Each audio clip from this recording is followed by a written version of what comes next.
માનગઢ ધામ ખાતે ગુરુ ગોવિંદ મહારાજની ધૂણીનું જાહેરમાં અમુક વ્યક્તિઓ દ્વારા તેમના પર પગ મૂકી કામ કરવામાં આવતા ગુરુ ગોવિંદના ભક્તોમાં ભારે રોષ। સંતરામપુર તાલુકાના સંત ઝુલા તળાવ ગામે રહેતા ડામોર અંબાલાલ નાથાભાઈ મહારાજના જણાવ્યા મુજબ હું આજથી માંડી પાછલા લાંબા સમયથી માનગઢ ધામ ખાતે ગુરુ ગોવિંદ મહારાજની ભક્તિ 44 વર્ષથી માનગઢ ધામ ખાતે કરું છું। જેમાં ઉલ્લેખનીય છે કે આ માનગઢ ધામ ખાતે સહભક્તો દ્વારા મળી ને અમો માનગઢ ગામ ખાતે 2019 સાલમાં માનગઢ ધામ ખાતે એક ધૂણીનું આયોજન જે તે સમય બધાની ઉપસ્થિતિમાં કરેલ હતું।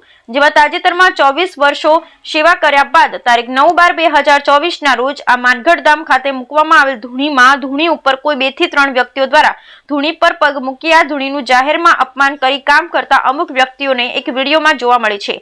જેમાં આ બાબતે ધૂણી અપમાન કરનાર વ્યક્તિઓ વિડીયોમાં કેચ થયેલ માણસો દ્વારા અમારા ગુરુ ગોવિંદ મહારાજની ધૂણીનું તેના પર પગ મૂકી જાહેરમાં અપમાન કરેલ છે। આ બાબતે ગુરુ ગોવિંદ મહારાજને માનનારા તમામ લોકો ગુરુ ગોવિંદની ધૂણીને અપમાન કરનારા સામે ભારે નારાજગી વ્યક્ત જોવા મળે છે। જેથી વધુમાં જણાવ્યું કે આ માનગઢ ધામ ખાતે ગુરુ ગોવિંદ મહારાજની ધૂણીનું અપમાન કરનારાઓ સામે પોલીસ પ્રશાસન તેમજ સરકાર શ્રી દ્વારા આ બાબતે તાત્કાલિક તપાસ હાથ ધરાવી અપમાન કરનાર ગુનેગારો સામે કાયદેસરની કાર્યવાહી હાથ ધરાય તેવી અમો મીડિયાના માધ્યમથી અનુરોધ કરીએ છીએ। અને જો આ બાબતે પોલીસ પ્રશાસન અને સરકાર દ્વારા વહેલી તકે જો આ બાબતે કોઈ કાર્યવાહી નહીં કરવામાં આવે તો અમે આગળ જરૂર પડશે તો ગુજરાત હાઈકોર્ટના દરવાજા ખખડાવીશું તેની નોંધ લેવી તેમ તમે જણાવેલ છે। શું નામ આપનું? મારું નામ ડામોર અંબાલાલભાઈ નથાભાઈ અને ટૂંકમાં અંબાલાલ મહારાજ તરીકે મને ઓળખે છે। કયા ગામના રહેવાસી છો? હું મૂળ વતની નાનીક્યારનો હાલમાં સંતરામપુર સંત જૂના તળાવ ગામમાં રહું છું હાલમાં। જી, શું રજૂઆત છે આપની? અમારી રજૂઆત માનગઢની છે। જી, શું રજૂઆત બોલો? રજૂઆત છે કે સંતરામપુરથી 20 કિલોમીટર દૂર માનગઢ ગામ આવેલું છે। એમાં રાજસ્થાન અને ગુજરાતની સરહદમાં છે। જી, બરાબર। જી, પછી અમે 2000ની સાલમાં માનગઢ ખાતે ગુરુ ગોવિંદની ભક્તિ માટે થઈ પ્રોગ્રામ કરતા હતા, બરાબર। અને હજારો સંખ્યામાં માનગઢમાં સંતો ભક્તો સાથે માનગઢ ઉપર ગુરુ ગોવિંદ મહારાજની ધૂણી બનાવીને સેવા કરતા હતા। આજથી 24 વર્ષો થઈ ગયા એ વાતને। અને માનગઢ ઉપર આ 24 વર્ષો બાદ અમુક માણસોએ ધૂણી પર પગ મૂકી અને અંબાલાલ મહારાજની ધૂણી પર પગ મૂકી અને ધૂણીને અપમાન કર્યું।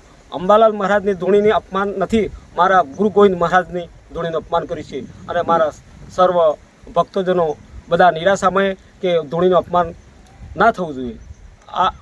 આના માટે અમે મીડિયાવાળા ભાઈને આ જણાવીએ છીએ। જી, આપનું કહેવું છે કે ધોનીનું અપમાન કરવામાં આવ્યું છે આપના મહારાજનું, બરાબર છે? તો કોના દ્વારા કરવામાં આવ્યું છે અને કેવી રીતના કરવામાં આવ્યું છે જે જરાક જણાવશો? હા, એ અમુક માણસો વિડીયોમાં જોવા મળે છે। તારીખ 9/12/2024 ના રોજ અમુક વિડીયોમાં આ 2-3 માણસ જોવા મળે છે। એના અંદર કંઈક લાઇટના થાંભલા રૂપમાં આવ્યા છે। તો શું માંગે છે તમારી? મારી માંગે છે મારી ધૂણી તો નહીં પણ ગુરુ ગોવિંદ ધૂણીનું અપમાન કેમ કર્યું આના માટે કડક પગલાં લેવા જોઈએ। આ બાબતે આપ શું કહેશો? બે વાક્ય આપણે માનગઢના મહારાજા કીધું છે ને, તો અમે શિષ્ય છે।